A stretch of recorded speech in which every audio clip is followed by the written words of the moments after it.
Hi friends, this is सौम्य शिरोमणि। आज मैंने अपना एक नया यूट्यूब चैनल क्रिएट किया है। इंग्लिश कैसे आसानी से हम सीख सकते हैं, इन चीजों को हमने उस वीडियो में दिखाया है। सबसे पहले हम जानते हैं अभी जनरल लाइफ में इंग्लिश के महत्व को हम कब समझ पाते हैं, जब हमें कुछ फेस करना होता है। If we will have to face और वी हैड टू फेस और वी हैव टू फेस, अगर हमको कुछ फेस करना होता है या फेस करना पड़ा हो या फेस करना पड़ेगा, इन चीजों के बारे में जब हम सोचते हैं या हमारे सामने आता है तो हम समझते हैं what is the importance of English and what we will have to do that we are able to speak in English with in 1 month, 2 month और 3 मंथ। इसलिए हम लोग खोजने लगते हैं कौन हमें 2 महीने 3 महीने में इंग्लिश बोलना या लिखना सिखा दे। बट दोस्तों, मैं आपको बता दूं, इंग्लिश बोलना या लिखना बिल्कुल भी आसान है। यह आप पर निर्भर करता है कि आप इसको कितना समय देते हैं। आज मैंने अपने इस YouTube चैनल में बस ये बनाया है कि हमें इंग्लिश में किन किन चीजों को पढ़ना है। सबसे पहली बात, इंग्लिश 3 तरह के होते हैं। एक तो जनरल इंग्लिश, दूसरा एक जनरल ग्रामर जिसमें थोड़ी थोड़ी चीजों को बताई जाती है, और लास्ट एक होता है एक्सटेंसिव इंग्लिश, मीन्स वो कॉम्पिटिटिव लेवल तक की बात होती है। तो ये जो चैनल है उसमें हमने 0 लेवल से लेकर कॉम्पिटिटिव तक की चीजों को बताया है, और उतने से सिलेबस को इसमें इंक्लूड किया है that we will have to follow that thing.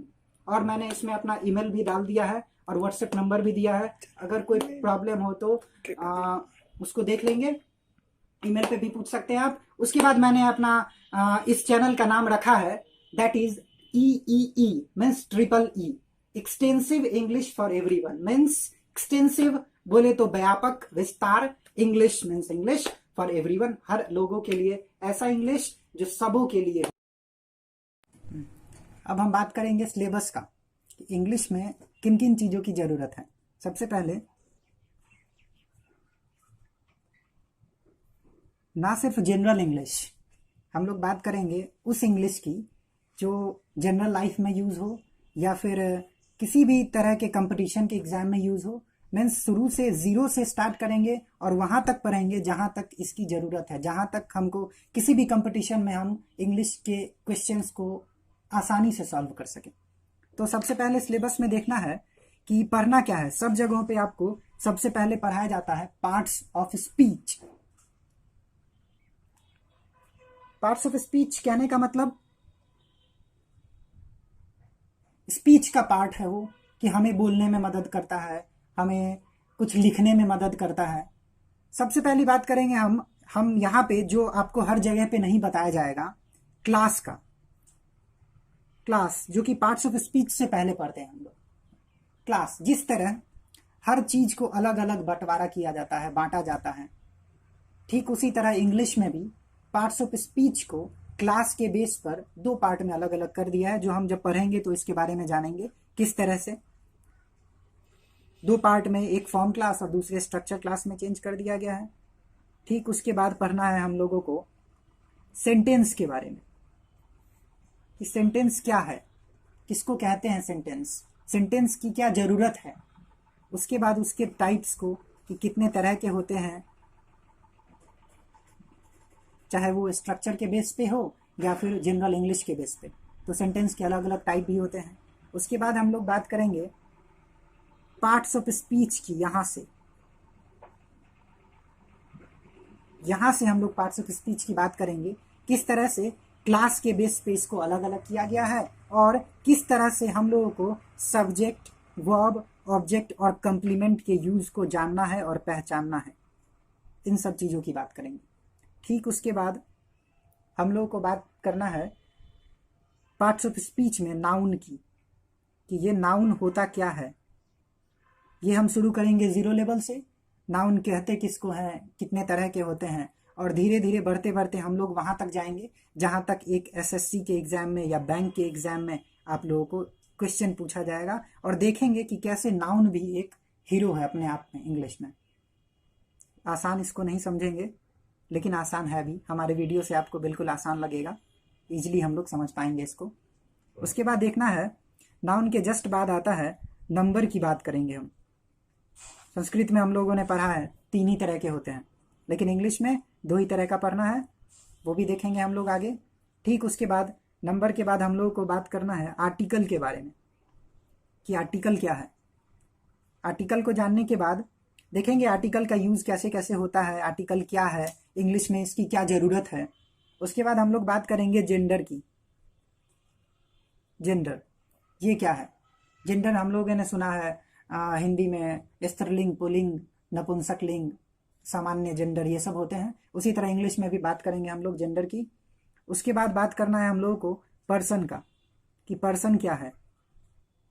Person व्यक्ति, जानते हैं बोलने वाला होता है, सुनने वाला होता है, जिसके विषय में बात किया जाता है। फिर उसके बाद और उसके बारे में कुछ जानेंगे, कुछ ज़रूरी बातें जो आगे आपको ज़रूरत पड़ेगी उनकी।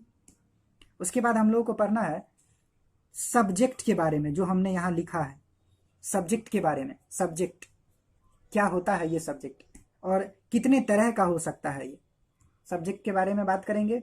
उसके बाद हम लोगों को बात करना है अपस्ट्रॉफी के बारे में, use of apostrophe, use of apostrophe. Apostrophe के बारे में हम लोग देखेंगे अपस्ट्रॉफी क्या होता है। अपस्ट्रॉफी जो आपको इस तरह का चिन्ह मिलेगा, इसके बाद एस लगा होता है, मीन्स का के सेंस में आता है। इसके बारे में हम जानेंगे डिटेल से कि क्या है क्या नहीं है अपस्ट्रॉफी।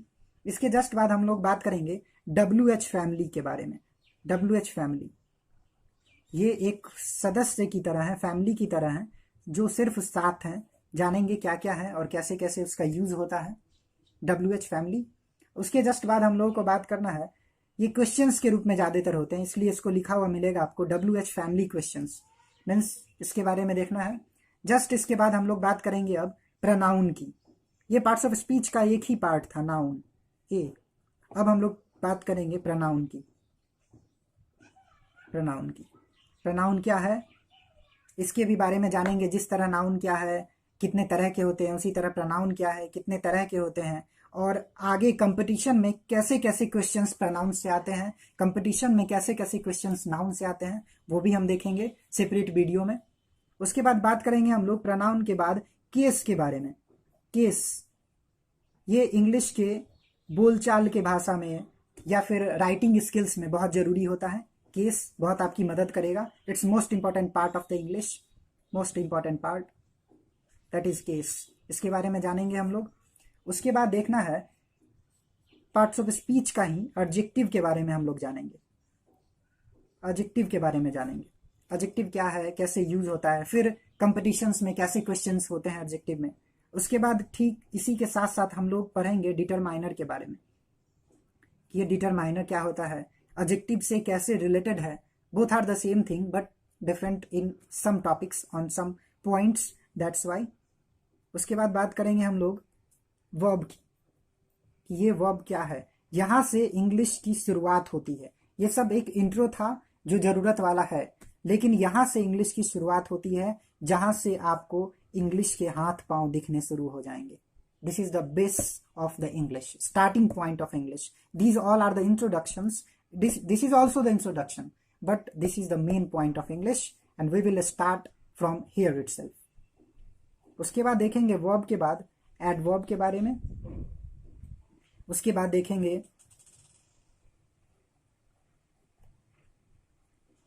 इंटरजेक्शन के बारे में।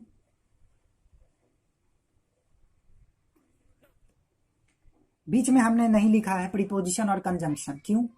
क्योंकि प्रीपोजिशन और कंजंक्शन जो है उसकी ज़रूरत कुछ पॉइंट्स पे है जो हम आगे थोड़े उसके बारे में बात जानेंगे, लेकिन इसकी ज़्यादा ज़रूरत हमें टेंस के बाद पड़ेगी। तो टेंस के बाद इसको हम डिटेल से पढ़ेंगे, बट प्रीपोजिशन और कंजंक्शन को हम थोड़ा बहुत इंट्रोड्यूस शुरू में भी कर देंगे,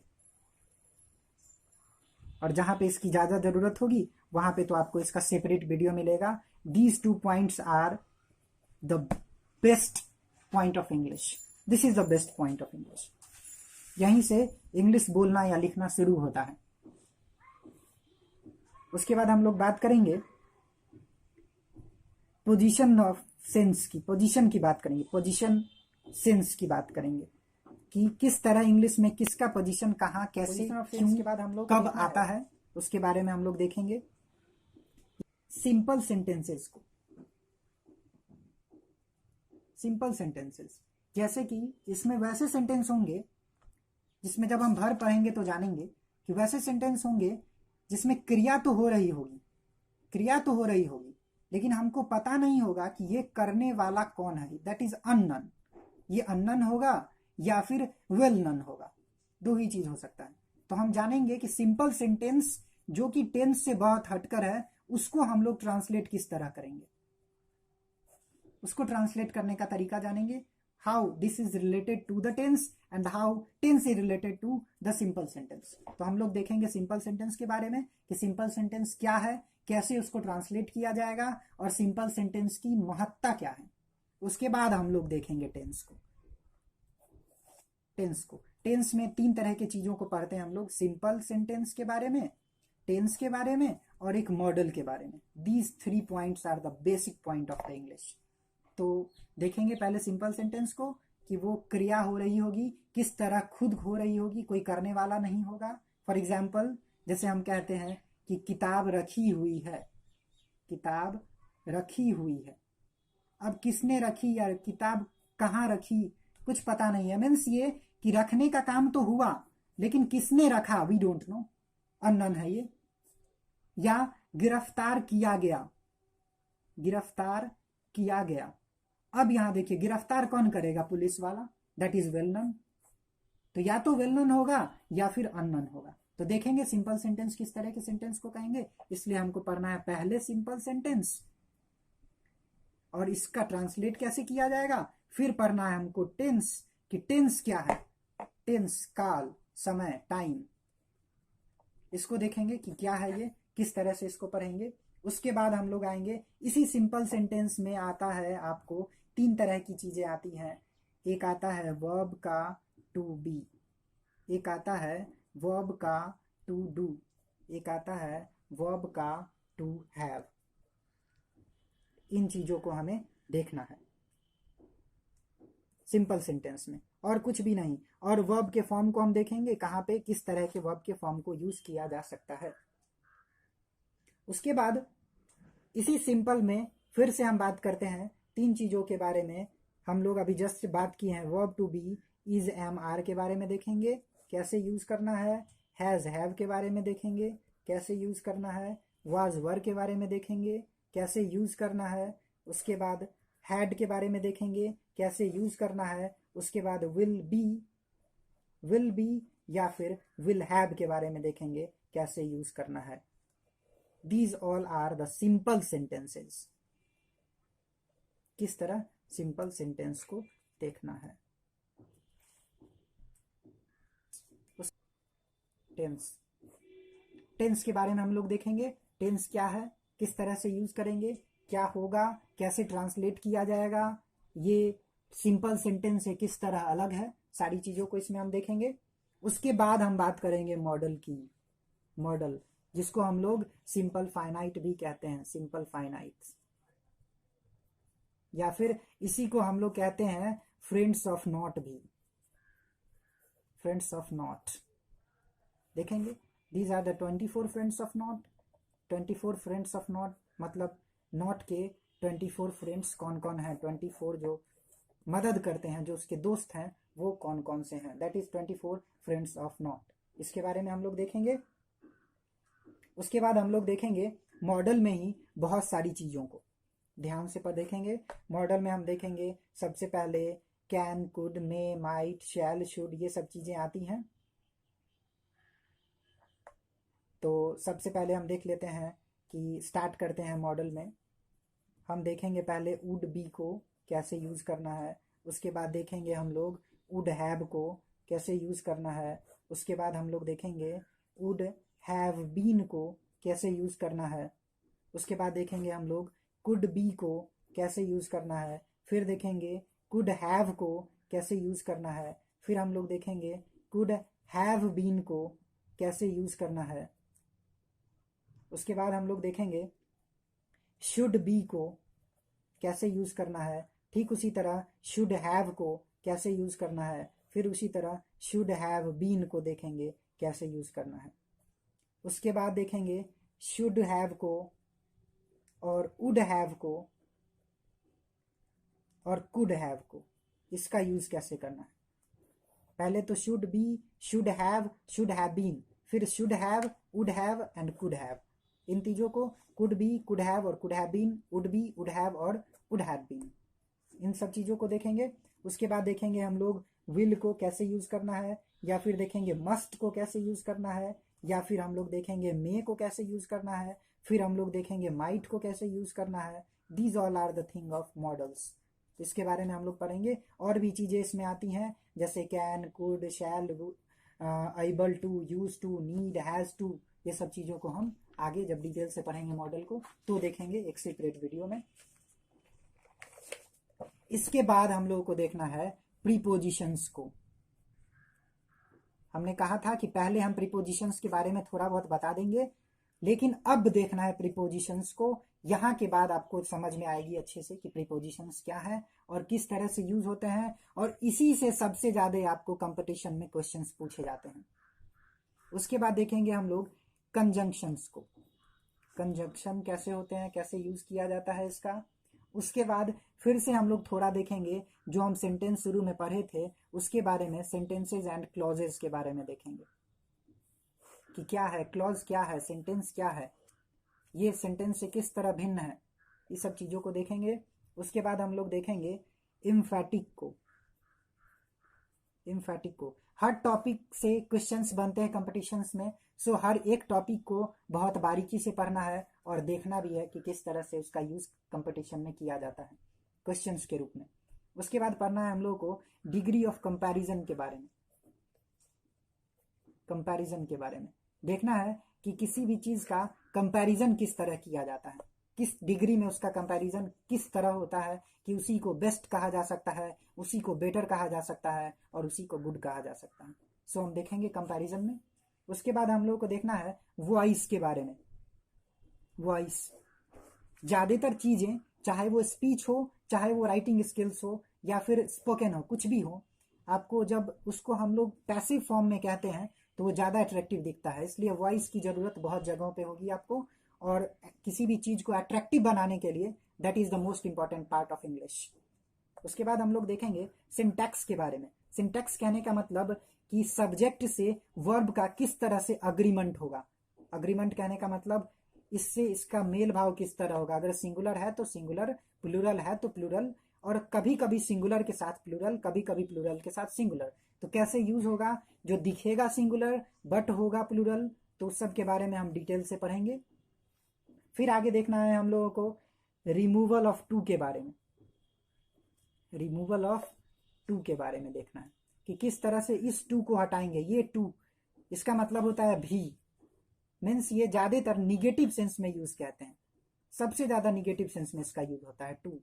that is the negative part of English. For example हमने कहा आई एट, मैंने खाया, लेकिन ठीक उसी का उल्टा हमने कहा, ठीक थोड़ी देर के बाद कहा आई एट टू मच, मीन्स क्या, मैंने बहुत ज्यादा खाया। इस टू का मतलब कि that is the excess of this thing, इतना ज्यादा मुझे नहीं खाना चाहिए था। तो हम देखेंगे इस टू का यूज किस तरह से इस टू को हटाएंगे और किस तरह ये निगेटिव चीज को बताता है, वो भी हम जब ये पढ़ेंगे तो जानेंगे। Removal of to, removal means हटाना, किसको, टू को, किस तरह टू हटाकर और नॉट ऐड करते हैं वो भी हम देखेंगे। उसके बाद हम लोग को देखना है इंटरचेंज। इंटरचेंज किस चीज का इंटरचेंज, तो इंटरचेंज ऑफ सेंटेंस ही तो होगा कि किस तरह सेंटेंस चेंज हो जाए लेकिन उसका मीनिंग चेंज ना होने पाए। फॉर एग्जाम्पल हम कहते हैं आई एम गुड, मैं अच्छा हूं, अब इसका सेंटेंस चेंज होना चाहिए बट सेंस नहीं चेंज होना चाहिए। Then we can say I am not bad, मैं बुरा नहीं हूं, मीन्स आई एम गुड। तो उसी तरह देखेंगे और आगे, ये तो सिंपल से सेंटेंस है, डिटेल में देखेंगे किस तरह से यही सिंपल सा सेंटेंस किस तरह धीरे धीरे अपना विकराल रूप लेगा। फिर और आगे हम बढ़ते हैं तो हम देखेंगे जब यहां से इंग्लिश की शुरुआत होती है, कंप्रीहेंशन के बारे में देखेंगे जो हर एग्जाम में पूछा जाता है। कंप्रीहेंशन थोड़े बहुत आपको पैराग्राफ टाइप का लिख देगा, उससे कुछ क्वेश्चंस दे दिए जाएंगे और उस क्वेश्चंस को आपको आंसर देना होगा इस पैराग्राफ से चुनकर, लेकिन इस पैराग्राफ का वो लाइन नहीं होना चाहिए। तो हम बताएंगे कंप्रीहेंशन का आंसर कैसे देते हैं, और ये हर एग्जाम में पूछा जाता है, चाहे वो बैंक का हो, एसएससी का हो, जुडिशियरी का हो, किसी भी तरह का एग्जाम हो। उसके बाद हम लोग पढ़ेंगे कंप्रीहेंशन के बाद precious writing. Precious writing means precious कैसे लिखते हैं हम लोग, 1/3 पार्ट में लिखा जाता है। इसके भी बहुत सारे रूल होते हैं, इसके बारे में भी हम बात करेंगे कि प्रेसिज कैसे लिखते हैं। उसके बाद हम लोग बात करेंगे कुछ इंग्लिश में अलग चीजों की, जिसको हम लोग कहते हैं नैरेशन। नैरेशन सबसे इंपॉर्टेंट पार्ट, इसको देख लेंगे। नैरेशन के बाद हम प्रेसिज राइटिंग को देखेंगे। प्रेसिज राइटिंग पहले शुरू करेंगे, लेकिन पहले इसको अच्छे से पढ़ेंगे। इसके बारे में पहले थोड़ा बता दिया जाएगा, बाद में नैरेशन को अच्छे से बताया जाएगा। नैरेशन पढ़ लेंगे, उसके बाद हम लोग प्रेसिज राइटिंग को और डिटेल से पढ़ेंगे। पहले देख लेना है तो नैरेशन में कैसे कैसी चीजें आती हैं। उसके बाद हम लोग को कुछ देखना है वर्ड पावर के लिए, जैसे कि फिगर ऑफ स्पीच कैसे लिखते हैं स्पीच को। उसके बाद देखना है कि सिंपल इंग्लिश में रीराइट कैसे करते हैं, सिंपल इंग्लिश का रीराइट देखना है, रीराइट कैसे करना है, सिंपल इंग्लिश का रीराइट देखना है। उसके बाद हम लोगों को कुछ सिनोनिम्स देखेंगे, हम सारे इस वीडियो में आपको दिखाएंगे कि सिनोनिम्स का यूज किस तरह कंपटीशन के एग्जाम में पूछा जाता है, कंपटीशंस में पूछे जाते हैं। एंटोनिम्स के बारे में हम जानेंगे, पैरानिम्स के बारे में हम लोग जानेंगे, होमोनिम्स के बारे में हम लोग जानेंगे, होमोफोन्स के बारे में हम लोग जानेंगे, सिंगल वर्ड सब्स्टिट्यूशन के बारे में जानेंगे।